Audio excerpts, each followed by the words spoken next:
5 a.m. I keep telling myself I get to do this every day. I have to keep pushing. I have to conquer this disease. When I feel weak, I have to remind myself, have a strong mind, have a strong body. So, and then around the corner is where actually I grew up.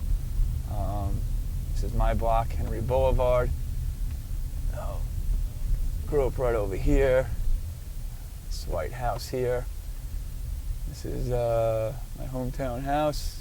This is where some great memories happened as a kid.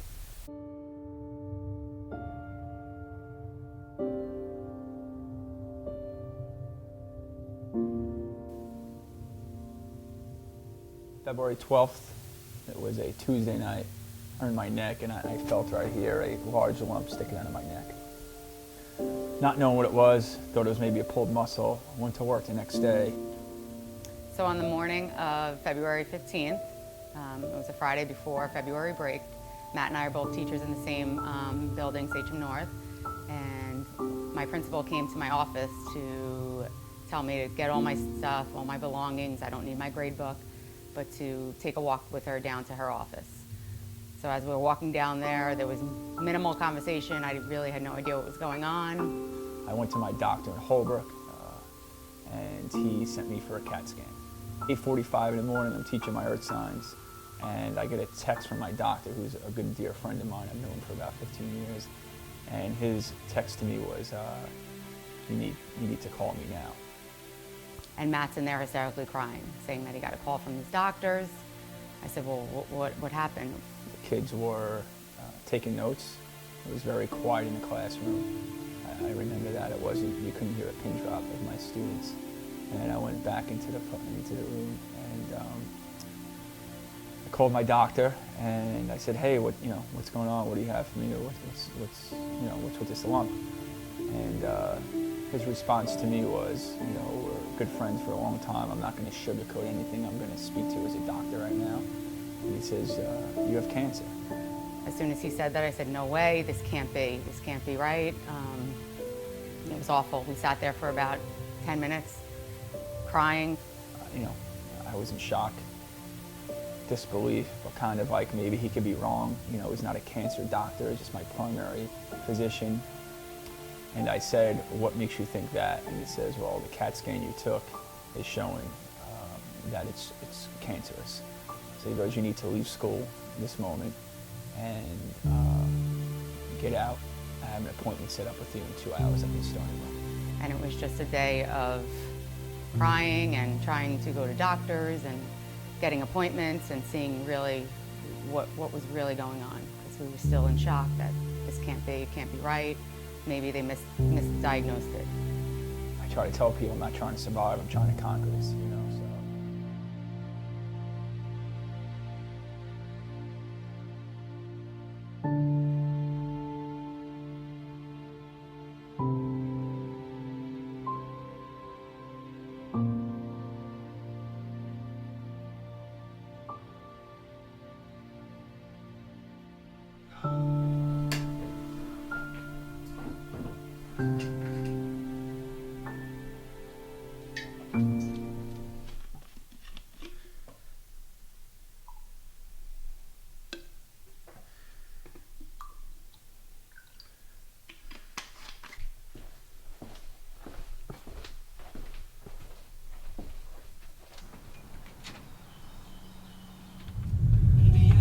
Alright, we got Monday morning here, and heading to the gym, get my workout in for the day. Today's another day, and that's how I look at my life right now, is just kind of get through one day at a time. And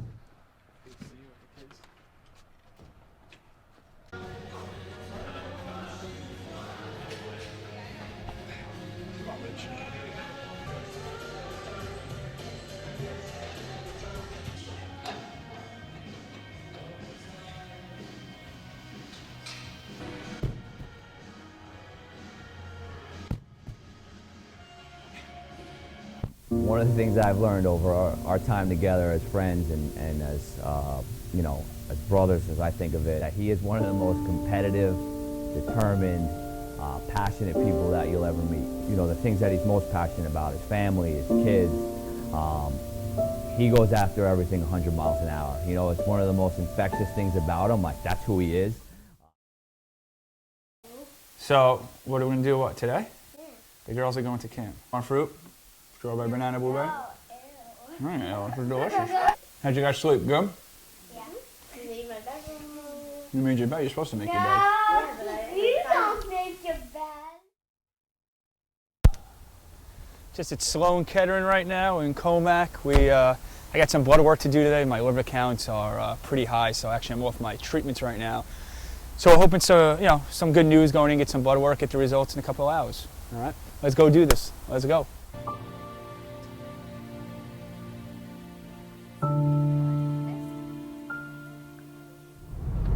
So people ask, why am I going to the gym? Why am I doing this every day? 5:30 in the morning, 5 o'clock in the morning.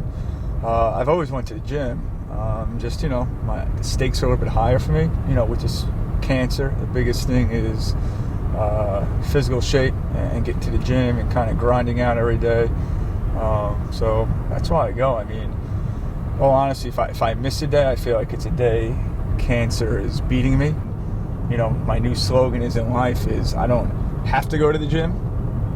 I get to go to the gym. You know, just like I get to hug my kids another day. I get to hug my wife. You know, I get to spend time with my friends. I get to go to the gym. So.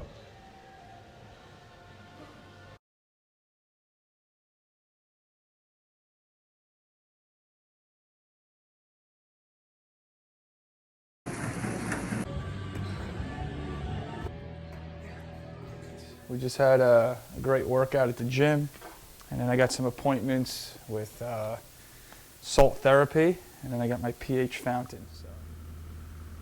Hello, how are you? How are you? Good to see you, kid. You too. You ready for your treatment? Yeah, I'm ready to go. A little salt therapy. All right. I'm ready to do this. Okay. Come on in. What spot All feels right. good to you? I'll go right over here. Yeah. Sure, why not? Get my little recliner going. 45 minutes of salt therapy. So I come here about 2 to 3 times a week. And, you know, this is kind of holistic, natural healing stuff. Helps your immune system, respiratory system, your skin. It's good. It's some good natural salt that I'm breathing in. And it's a good part of my process of healing. So, and the good thing is salt therapy is right next door to my pH fountain where I go do my detox and go into that part next. Sauna vibration therapy. Yeah. Awesome. And you fill 3 gallons? Yep, 3 gallons to fill up. Just leave it on the side. I'll fill it up for you just so you can hop right into the Okay, services if you awesome. want. Awesome. All right, my man. That last door on that left? Yeah, come on back. I'll set it for 35 minutes. Gives you plenty of time to be able to get yourself situated. Awesome. Half Thank you. gallon glass, fresh set of towels, sauna vibration therapy. Awesome. I'll see you when you return. All right, thanks, my man. Enjoy it. All right.